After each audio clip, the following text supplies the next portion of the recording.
saya Inanda Mora akan memandu Bapak Ibu kurang lebih 1 jam ke depan di dalam sesi kita yang terakhir di malam hari ini untuk acara Simposium Jabatan Fungsional Pengembang Teknologi Pembelajaran. Assalamualaikum warahmatullahi wabarakatuh. Selamat malam, salam sejahtera untuk kita semua. Terima kasih teman-teman masih semangat sampai malam hari ini berkumpul di ruang ballroom kita ini menyaksikan sesi terakhir kita. Pada malam hari ini sudah hadir di tengah-tengah kita Bapak Dr. Insinyur Katmoko Arisambodo, Bapak Asdep Percepatan Transformasi Digital ASN dari Kementerian Pan-RB. Kita sapa dulu Pak Ari. Assalamualaikum Pak Ari. Selamat malam Pak Ari. Waalaikumsalam Pak Nanda. Oke, terima kasih Pak Ari sudah berkenan untuk bergabung bersama kami meskipun secara virtual. Pak Ari ini sedang gala dinner ya Pak Ari dengan para JPT di lingkungan Kemenpan RB dan beberapa kementerian lain, tapi mau berkenan meluangkan waktunya bersama kami. Sebagaimana tadi sudah disampaikan MC Bapak bahwa kami sudah menjaring, udah cek ombak dulu nih Pak. Kira-kira PT Pers ini dan teman-teman yang hadir di ruang ballroom ini kira-kira boleh di-share kembali Mbak pertanyaannya tadi di Mentimeters dalam konteks transformasi digital. Menurut PT Pers kebijakan apa yang diperlukan untuk pengembangan karir ASN di era transformasi digital? Kurang lebih nih Pak Ari, informasinya mereka membayangkan ke depan ada peningkatan kompetensi. Mungkin perlu digali lagi nanti Pak pada saat sesi diskusi, apakah peningkatan kompetensi ini terkait dengan transformasi digitalnya kah?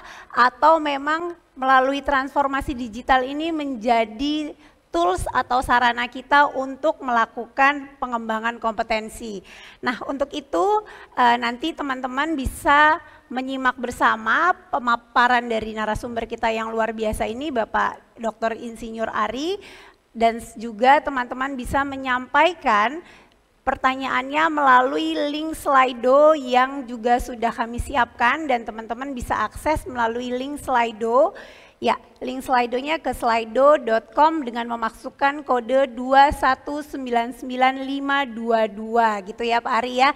Nanti pertanyaan yang relevan yang terpilih oleh kami nanti akan kami bacakan atau kami persilahkan untuk bertanya langsung kepada narasumber kita dan nanti akan direspon oleh Pak Ari memberikan informasinya, dan juga mohon ditanggapi Pak wawasan yang sudah kita temukan tadi terkait transformasi digital bagi ASN, apakah sudah benar, apakah Pak Ari nanti akan bercerita sedikit apakah seperti di Jasa Marga tuh Pak yang tadinya banyak penerima gerbang tol gitu kan, sekarang dengan adanya e-tol apakah nanti memang beberapa jabatan ASN ke depan itu yang seperti apa yang masih eksis dan yang seperti apa yang mungkin akan perlu ditata ulang dengan adanya transformasi digital.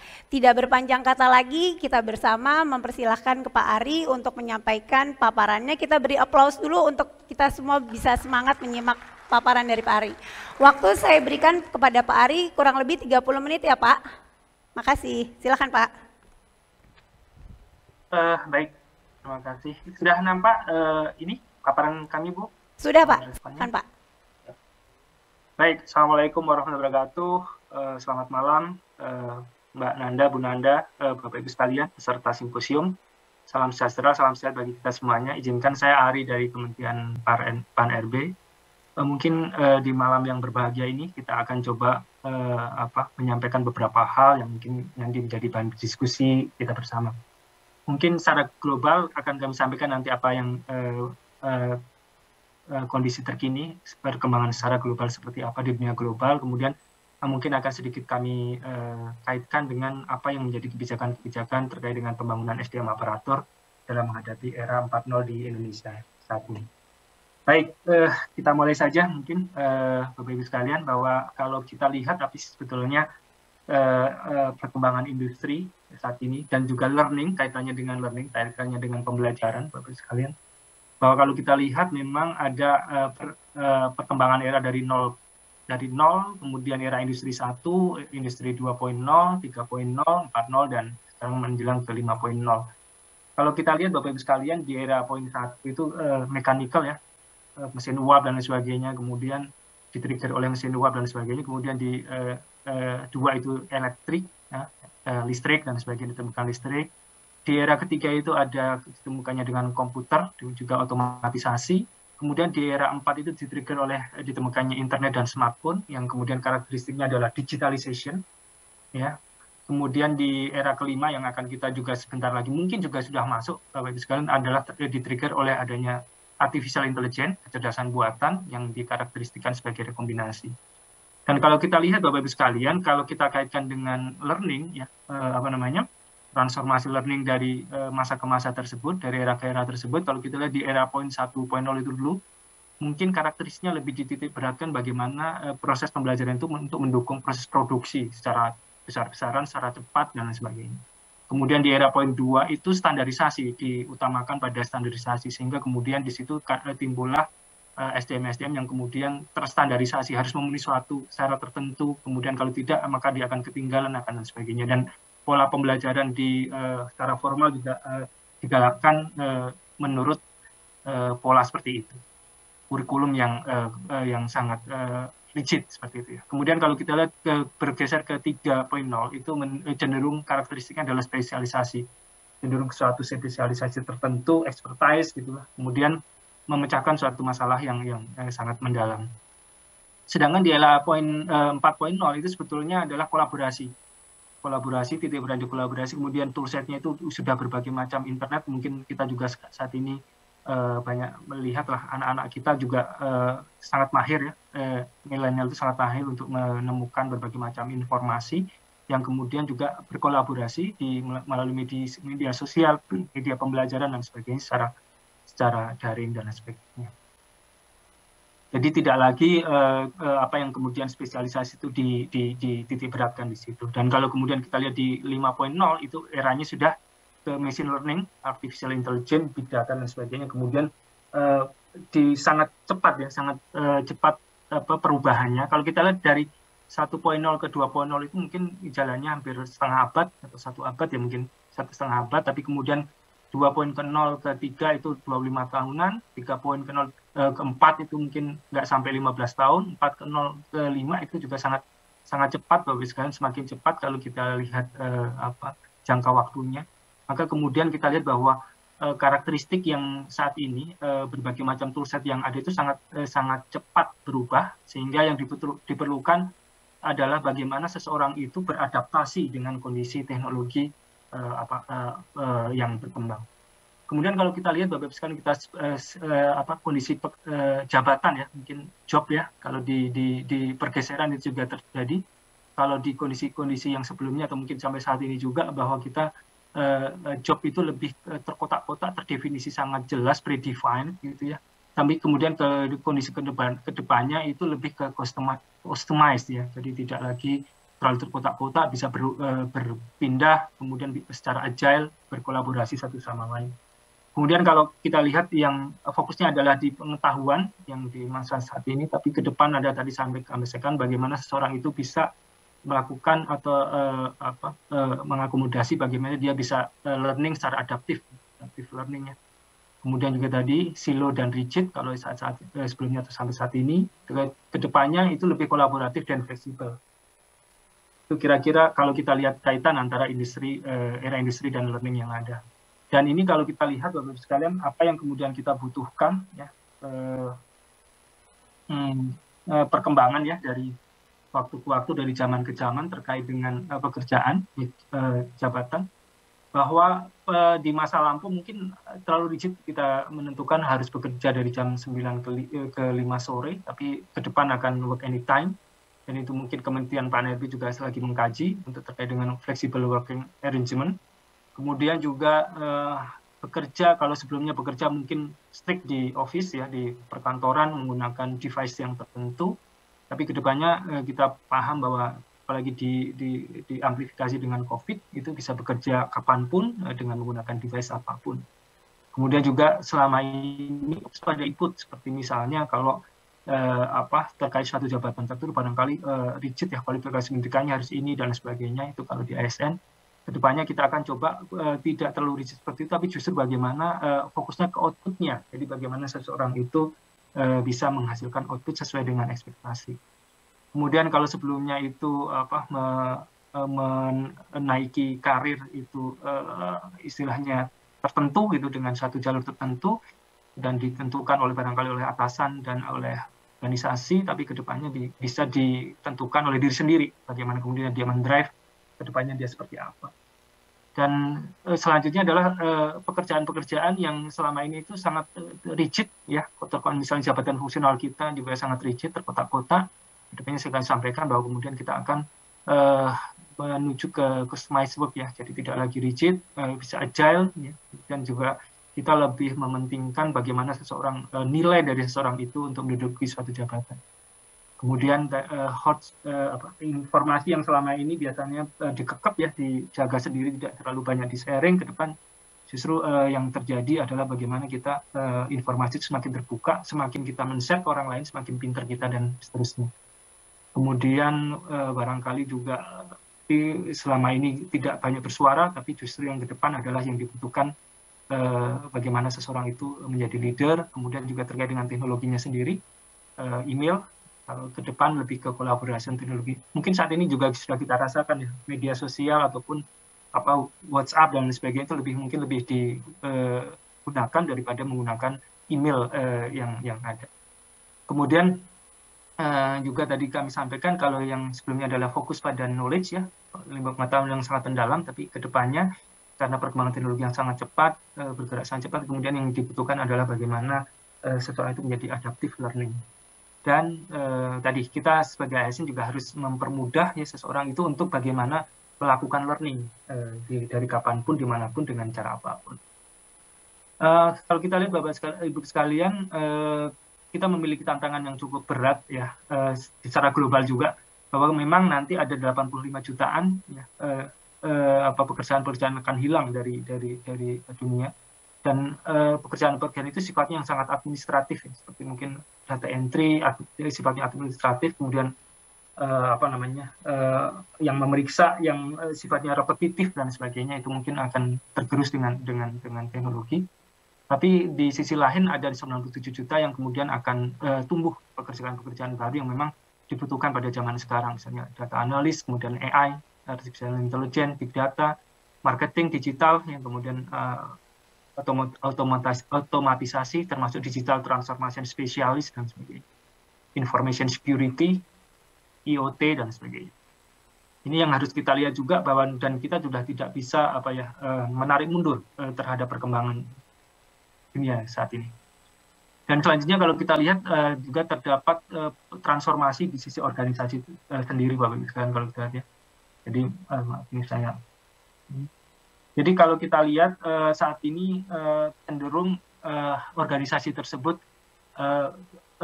piramid ya, secara piramid, kemudian dari atas turun ya, dari leader turun ke secara top down ke employee. Tapi kedepannya kita leader berada di bawah di piramid terbalik, kemudian dia akan empower, mensupport dan empower bagaimana kedepannya itu employee itu bisa berkembang dengan berbagai macam latar belakang, kemudian kemampuan dan sebagainya, dan kemudian membawa misi dari organisasi tersebut. Dan ini juga akan mendorong pergerakan mindset shift dari suatu organisasi. Kalau tadinya mungkin sangat berorientasi pada profit, kedepannya lebih ke tujuan, purpose. Kemudian tadi disampaikan bahwa selama ini hierarki, top down dan sebagainya, tapi kedepannya adalah ke network, ke jaringan yang dipentingkan. Kemudian dikontrol dengan sangat ketat, tapi kedepannya adalah empower, mendayakan. Kemudian dari perencanaan-perencanaan yang sangat rigid saat ini, tapi kedepannya adalah ke experimentation, tapi kemudian bisa agile terhadap situasi perkembangan yang kemudian terjadi. Dan tadinya ke privacy, tapi kedepannya lebih ke transparansi. Baik, selanjutnya apa yang disebut leadership juga terjadi pergeseran, terjadi transformasi juga.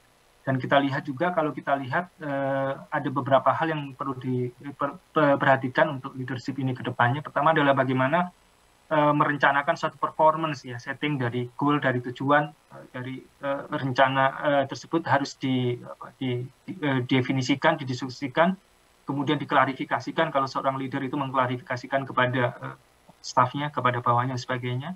Kemudian tidak lupa pula perlu di coaching, ya, coaching day to day. Kemudian seluruh staff itu juga harus mendapat atensi untuk meningkatkan performance. Dan yang paling penting di sini juga yang kita akan kembangkan ke depan adalah bagaimana kita melakukan ongoing performance, ya, bukan kemudian penilaian seperti misalnya SKP saat ini itu di akhir, ya, setelah setahun dia melakukan pekerjaan kemudian baru nilai, tidak seperti itu, tapi kita mungkin kedepannya adalah bagaimana kita menjaga performance itu dari awal, gitu. Termasuk kalau di tengah-tengah jalan kemudian ada perlu penyesuaian, itu leader bisa melakukan perubahan, juga memberikan feedback kalau dia memang berprestasi, dan juga kalau kurang ya mungkin bisa memperingatkan di depan. Kemudian juga melakukan evaluasi performance, kemudian juga harus mendorong job dan karir development bagi staffnya. Kemudian juga kita lihat bahwa tantangan leadership ini ke depan juga semakin semakin berat. Kalau kita lihat ada beberapa hal yang memang dibutuhkan selain juga passion, sama juga ketangguhan seorang leader. Di gambar ini menggambarkan bahwa seorang leader harus mampu mendorong staffnya untuk untuk mendaki gunung yang mungkin tidak mudah untuk didaki. Kemudian juga tadi selain tangguh juga pemikir terhadap sistem, jadi dia bisa mengerti big picture-nya seperti apa, kemudian melakukan jalan keluarnya. Kemudian juga memiliki kejujuran, memberikan solusi, dan juga memberikan informasi yang benar, dan juga menyadari bagaimana dia harus tadi mengempower, mengembangkan pengetahuan, dan mengempower juga dari potensi-potensi yang ada di organisasinya, dan harus memberikan empati. Dan selanjutnya kalau kita lihat Indonesia saat ini memang sangat berpotensi untuk menjadi 4 besar dunia, dan ini kalau kita lihat ini juga mungkin Bapak Ibu sebagian besar mungkin malah seluruhnya, ya, KTP itu memang jabatan fungsional di ASN, jadi harapannya juga menjadi kesejahteraan bagi kita semua ASN. Kemudian juga kalau kita lihat pembangunan SDM itu juga sudah menjadi prioritas Bapak Ibu sekalian untuk Pak Presiden di 2019 sampai 2024. Selain itu juga ada pembangunan infrastruktur, simplifikasi regulasi, penyederhanaan birokrasi, dan transformasi ekonomi. Kalau kami sebetulnya di Kementerian PAN-RB sangat erat terkait dengan pembangunan SDM dan penyederhanaan birokrasi. Baik, kemudian kalau kita lihat ini ada dilema yang mungkin kita gambarkan mungkin cukup ekstrim mungkin, ya, seperti itu. Jadi ke depan kita memang ingin menarik Bapak Ibu sekalian gerbong ini, birokrasi ini menjadi profesional dan berkelas dunia, termasuk kemudian kita sudah canangkan terkait dengan berakhlak, bahwa suatu ASN itu profesional yang memiliki orientasi pelayanan, akuntabel, kompeten, harmonis, loyal, adaptif, dan kolaboratif. Tapi di sisi lain Bapak Ibu sekalian kita pahami bersama bahwa memang ada berbagai permasalahan yang muncul yang kemudian menarik ke belakang ini, tarik tambangnya. Jadi memang beberapa yang harus kita akui juga bahwa memang masih banyak terjadi KKN, kecurangan misalnya jual beli jabatan, kemudian masalah non ASN ini honorer yang saat ini juga di data ternyata penyelesaian honorer dan sebagainya itu menjadi masalah nasional, dan datanya cukup besar, sampai hari ini mungkin di atas 2 juta, yang semakin hari semakin sulit untuk kemudian kita selesaikan.